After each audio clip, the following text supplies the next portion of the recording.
Hello, my name is Josh Atkinson, and you have once again stumbled upon my portrait painting YouTube channel.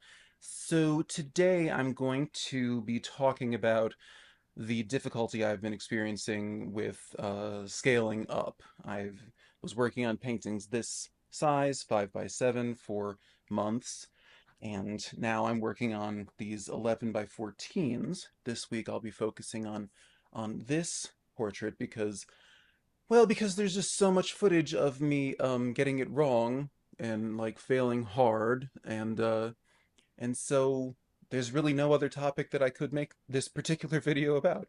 Um anyway, this is an actress named Juanita Moore. I'll tell you more about that in the time lapse. So this is the source image and here's the time lapse.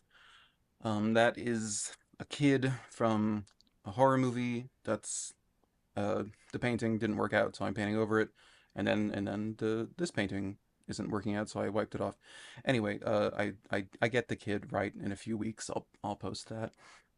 But but yeah, so this video is a document, or rather, it is documenting the how my traditional approach had some limitations that I'm even now fighting to work out. Basically, I'd been painting what they call like site size, meaning that you paint something the size that it appears in a reference image. Um, so I was painting on 5 by 7 canvases next to the little tablet you can see there. And so that made it very easy to keep proportions correct. But I got a friendly suggestion from somebody at an art vendor fair a couple months ago about like scale up and it'll really have more of an impact and I kind of started trying to do that like the next day because she was right and there is, I don't know whether it's right or wrong or valid or dumb, but there is just an impact to something being large, when it comes to paintings on your wall. But anyway, you just saw that I'm correcting the eye placement, her right eye on the left side of her face. Um, yeah, there's a lot of correcting with this painting. It's a tricky painting. Like I really do love the way that it turned out, even though it didn't afford me as many opportunities to do crazy like textures and rough, like aggressive brush strokes. I guess that when you're painting someone who is softer, it just maybe it just doesn't translate, except I don't want that to be true and I'm not willing to stop trying. So yeah, anyway, I'm fixing up her jawline, but but she's, uh she has soft kind of face, and so yeah, I couldn't get all that done. But at the end, I wasn't when I finished it, like I wasn't sure if I was going to keep it or if I was going to paint over it months from now. But I decided that I did like it because it looked like Juanita Moore. It didn't. It's weird. Sometimes you can finish a painting and it will look like the subject, but maybe not the subject exactly the way they appear in the source photo if you're working from one. When you do landscapes or still lifes, that kind of doesn't matter if you make the apple look a little, I don't know, rounder or redder or something. If you remove a tree because it helps the composition of a landscape, it doesn't matter. But with portraits, you want to get a likeness, and that actually is the most important thing.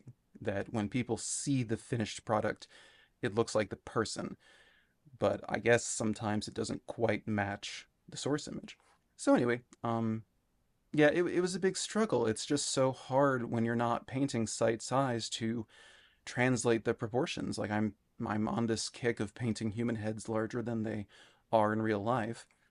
Don't ask me why. If I had a therapist, I would direct you to their interpretation of my choices. But yeah, I am digging it. I make some progress after this video. I You can see I'm lightening the background because I already am bumping up against the fact that there isn't quite as much contrast as I would like between the background and her skin and hair. So I end up making it sort of a combination of yellow ochre and white by the end. Um, but yeah, her skin is largely combinations of burnt sienna, titanium white, of course. There's ultramarine blue for in the shadows mixed with burnt umber. There's definitely cadmium oranges, maybe even a little bit of cadmium red light, because that's you can sort of change like the color of cad red light by mixing it with other colors, but like it just has this intensity that I have not seen in any other pigments. So that might be there.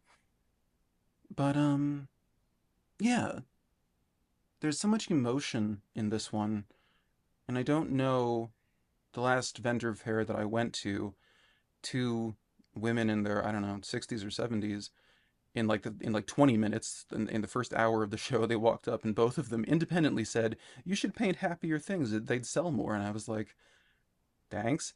um uh and then one of them actually like picked up one of my canvases like it was, I don't know, like a free sample of cheese at the grocery store. Rude. but um but whatever. I don't know. I just thought that her acting in this movie was quite moving, even though some of the premise is a little preposterous. Her daughter is white passing, and they cast a very clearly white actress, but you know, it was the 60s, so they did things that we would not do today. Um, but I was just struck with Juanita Moore, and I do think her essence comes across here, but but not quite like in the picture. Yeah, you can see there's some there's some good, interesting strokes coming along. I just don't want paintings to look too tight. That's the word that people on YouTube use, like too concerned with looking perfect as opposed to looking a little stylized, but still capturing the subject. But so yeah, there's a lot of emotion in her expression because she was a talented actress, and I guess something in me was really feeling the need to express that myself. So here's the finished product. It is an oil painting on an 11 by 14-inch canvas panel.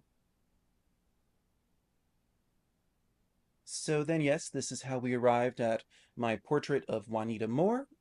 I am happy with it. I love the emotion in it, and I do love the brush strokes, the little spots that are still showing the underpainting and stuff. I'm getting into that. Uh, but so yeah, thank you for watching. Well, no, I usually say thank you for the new subscribers, but I didn't get any this week. I don't think I'm still at 151.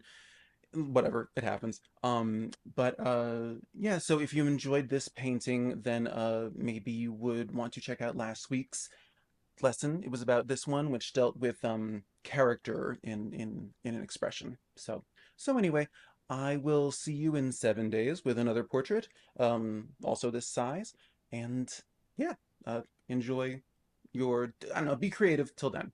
Okay, bye bye.